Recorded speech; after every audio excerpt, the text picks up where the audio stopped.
കുട്ടിപ്പട്ടാളം കെട്ടിപ്പൂട്ടി. അവതാരികയായ നടി സുബിക്കെതിരെ കേസ്. ആഭാസത്തരം തന്നെ. അതെ, ആഭാസത്തരം തന്നെ. കാരണം മികച്ച രീതിയിൽ നല്ല നിലവാരത്തിൽ അവതരിപ്പിക്കപ്പെട്ട പ്രോഗ്രാമായിരുന്നു 6 വയസ്സിന് താഴെയുള്ള കുട്ടികളെ പങ്കെടുപ്പിച്ച് നടത്തിയിരുന്ന കുട്ടിപ്പട്ടാളം. പ്രോഗ്രാമിൽ കുട്ടികൾക്കൊപ്പം രക്ഷിതാക്കളും പങ്കെടുത്തിരുന്നു. അവതാരികയായ സുബി കുട്ടികളോട് ദ്വയാർത്ഥപ്രയോഗങ്ങൾ തുടങ്ങിയതോടെ പരിപാടി കാണുന്നതിനിടയ്ക്ക് പല വീട്ടിലെ രക്ഷിതാക്കളും ചാനൽ മാറ്റിക്കളിക്കേണ്ട ഗതികേട് വന്നു. ഇതിനെതിരെ മലപ്പുറത്തുള്ള സാമൂഹിക പ്രവർത്തകൻ ഹാഷിം ഇത്തരം പരിപാടികൾ വളർന്നുവരുന്ന കുട്ടികളിൽ മാനസിക വൈകല്യം സൃഷ്ടിക്കുമെന്ന് പറഞ്ഞ് മലപ്പുറം ചൈൽഡ് ലൈനിലാണ് ആദ്യം പരാതി സമർപ്പിച്ചത്.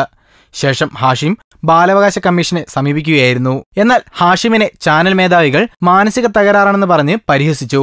ഇതിനെതിരെ 8 പേജുള്ള പരാതിക്കൊപ്പം പ്രോഗ്രാമിന്റെ വീഡിയോ ക്ലിപ്പും ഹാഷിം ഹാജരാക്കി. ഇത് പരിശോധിച്ച കമ്മീഷൻ പരാതിയിൽ കഴമ്പുണ്ടെന്ന് കണ്ടെത്തി നടപടി സ്വീകരിക്കുകയായിരുന്നു. കുട്ടികൾക്ക് ഗുണപരമായ ഒരു സന്ദേശവും പരിപാടിയിലില്ലെന്നും അവതാരികയെക്കൊണ്ട് വീട്ടിനകത്ത് നടക്കുന്ന ലീലകൾ കുട്ടികളെക്കൊണ്ട് പറയിപ്പിച്ച് രസിക്കുകയായിരുന്നുവെന്നും കണ്ടെത്തി. ചാനലിൽ നിന്ന് ഈ പ്രോഗ്രാം കെട്ടുകെട്ടുകയായിരുന്നു. മാത്രമല്ല, നടി സുബിയുടെ പേരിൽ കേസും ചാർജ് ചെയ്തു. എന്റെ സുരഭി, അങ്ങ് ആവശ്യത്തിനും അനാവശ്യത്തിനും ആഭാസം കോമഡി ഷോകളിലൂടെ പറഞ്ഞു കഴിഞ്ഞതല്ലേ? ഇനി 3 മുതൽ 5 വയസ്സ് പ്രായം വരുന്ന കുട്ടികളെ കൊണ്ട് അത് പറഞ്ഞിട്ട് എന്ത് സുഖം നേടാനാ? വളരെ മോശം. Film court.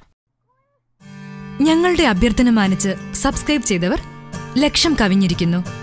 നിങ്ങൾ വൈകിയോ? എങ്കിൽ ഉടൻ സബ്സ്ക്രൈബ് ചെയ്യൂ. Film court.